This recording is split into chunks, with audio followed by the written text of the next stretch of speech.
हाँ, तो आज हम बात करने वाले राजस्थान के इतिहास के बारे में। राजस्थान इतिहास के ऐसे प्रश्न जो आरपीएससी और आपके मंत्रालय के एग्जाम में बार बार पूछे गए, सारे के सारे प्रश्न वन लाइनर होने वाले हैं। तो चलो स्टार्ट करते हैं।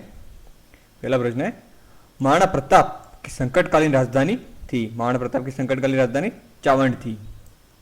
चित्तौड़ का दूसरा शाखा कब हुआ? चित्तौड़ का दूसरा शाखा 1534 ईस्वी में गुजरात के बहादुर शाह ने आक्रमण किया था तथा कर्णावती ने जौहर किया था। तराइन का प्रथम युद्ध कब हुआ था? तराइन का प्रथम युद्ध 1951 में पृथ्वीराज चौहान ने मोहम्मद गौरी को हराया था।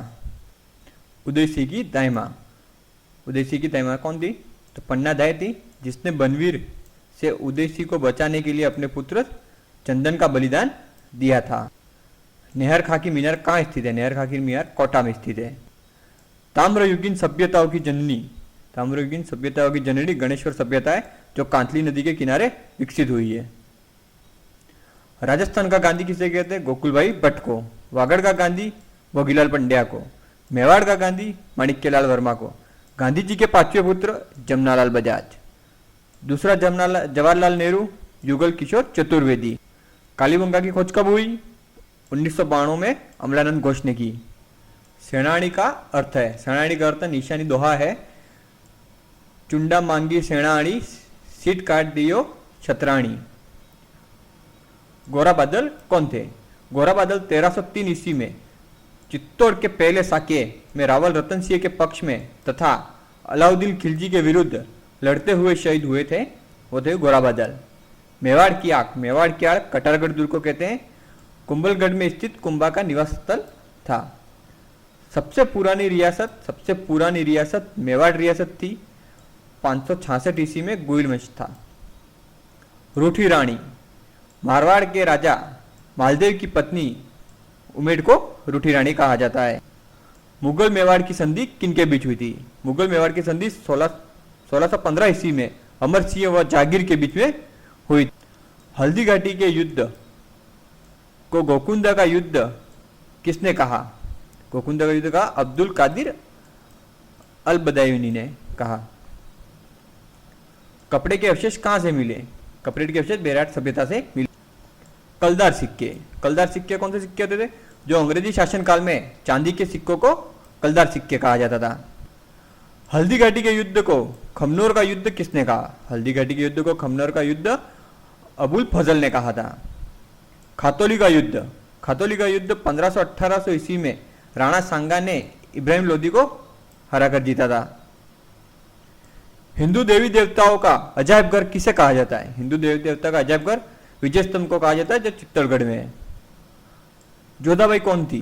जोधाबाई जोधपुर के मोटा राजा उदय सिंह की पुत्री। वास्तविक नाम इनका जगत कुसाई था, जिनका विवाह 1887 ईस्वी में जागीर से हुआ था। शाहजहां इसी का पुत्र था। हरकाबाई कौन थी? हरकाबाई जयपुर के राजा भारमल की पुत्री थी। 1562 ईस्वी में अकबर से विवाह हुआ था। जागीर इसी का पुत्र था। जागीर ने इसे मरियम उज्जमानी का नाम दिया था। बीकानेर के राज चिन्ह में अंकित पंक्तियां किनकी है? वो पंक्तियां हैं जय चांगलदर बादशाह के। गढ़ चिंतामणि जो है वो जोधपुर के मेहरानगढ़ दुर्ग का ही एक अन्य नाम है, और इसको मोरध्वज भी कहते हैं और गढ़ चिंतामणि भी कहते हैं। बप्पा रावल का मूल नाम था कालभोज। पद्मनी के प्रिय तोते का नाम हीरामन तोता था। शब्दबेड़ी बाण से गौरी की मृत्यु का उल्लेख किसमें है? गौरी की मृत्यु का उल्लेख पृथ्वीराज रासो में है। बाबर ने किस युद्ध को जेहाद का नारा दिया? खानवा का युद्ध, जो कि 1527 ईस्वी में हुआ था, जिसे जेहाद का नाम दिया था बाबर ने। किस शासक के काल में मगरा क्षेत्र में जवार गांव में सीसा चांदी की खान निकाली गई थी? किस शासक काल में निकाली थी? राणा लखा के समय निकाली गई थी। मेवाड़ केसरी महाराणा प्रताप को कहा जाता था। सूरज प्रकाश के रचिता कर्णिदान थे, जो कि जोधपुर के राजा अभयराज के समय थे। वीर विनोद के रचयिता कवि श्यामल दास। 1857 की क्रांति के समय राजपूताने के एजीजी कौन थे? जॉर्ज पैट्रिक लॉरेंस थे। क्रांति में भाग नहीं देने वाली छवनियां ब्यावर और खेरवाड़ा। जन विद्रोह के प्रमुख केंद्र कौन थे? कोटा और आहुआपाली में। मेजर बटन की हत्या कब और कहाँ हुई थी? तो कहाँ हुई थी? कोटा में 15 अक्टूबर 1857 को जयदयाल व मेहराब खान के नेतृत्व में क्रांतिकारियों ने कोटा के पॉलिटिकल एजेंट मेजर बटन का सिर काटकर पूरे शहर में घुमाया था। मैक मेसन की हत्या कब और कहाँ हुई थी? तो 18 सितंबर को 1857 को आहुआ में, जोधपुर रियासत वर्तमान में पाली जिले में के ठाकुर कुशल सिंह चंपावत के नेतृत्व में क्रांतिकारियों ने जोधपुर के पॉलिटिकल एजेंट मैक मेसन की हत्या कर उसका शव आहुआ के दुर्ग पर लटका दिया गया था। ठाकुर कुशल सिंह चंपावत की इष्ट देवी का क्या नाम था? उनकी इष्ट देवी का नाम था सुगाली देवी, जिनकी मूर्ति के 10 सिर और 54 हाथ थे। अंतिम हिंदू राजा जिसने अश्वमेध यज्ञ किया था।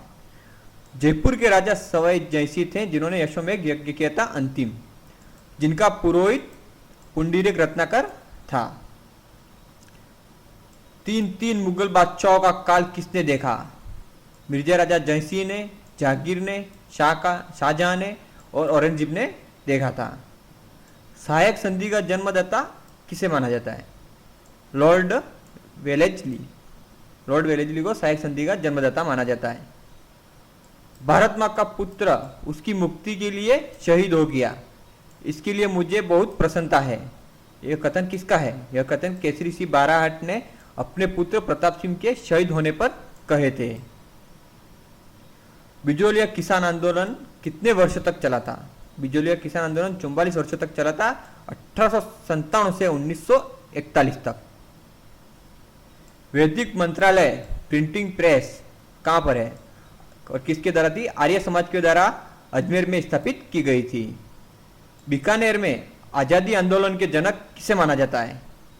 मेघाराम वेद को। बावजी किसे कहा जाता? मोतीलाल तेजावत का उपनाम है, जिन्हें आदिवासियों का मसीहा भी कहा जाता है, जिन्हें बावजी भी कहा जाता है। मेरी माँ को रोने दो जिससे किसी अन्य माँ को नहीं रोना पड़े। अपनी माँ को हंसने के लिए मैंने हजारों माताओं को नहीं रुलाना नहीं चाहता हूँ। यह कथन किसका था? यह कथन था प्रताप सिंह बाराहट के कथन थे।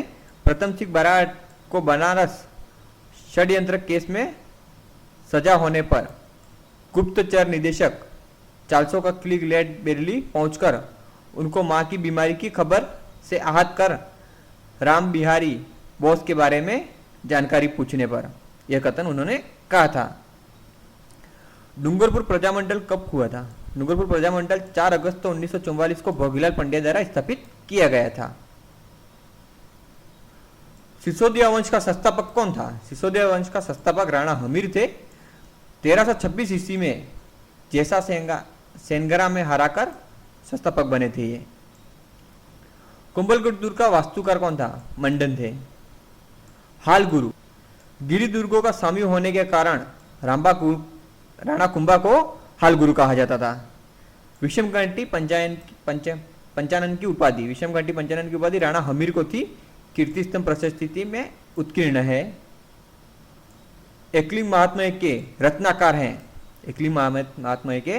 रत्नाकार हैं कान्हा व्यास। इसमें राजवर्णन सवे राणा कुंभा ने लिखा है। राणा कुंभा के पिता का नाम राणा मोकल। दोस्तों ऐसे ही वन लाइनर राजस्थान इतिहास की ओर चलने वाले हैं, तो वीडियो को लाइक जरूर करें, शेयर जरूर करें और चैनल को सब्सक्राइब करना ना भूलें दोस्तों। जय हिंद दोस्तों।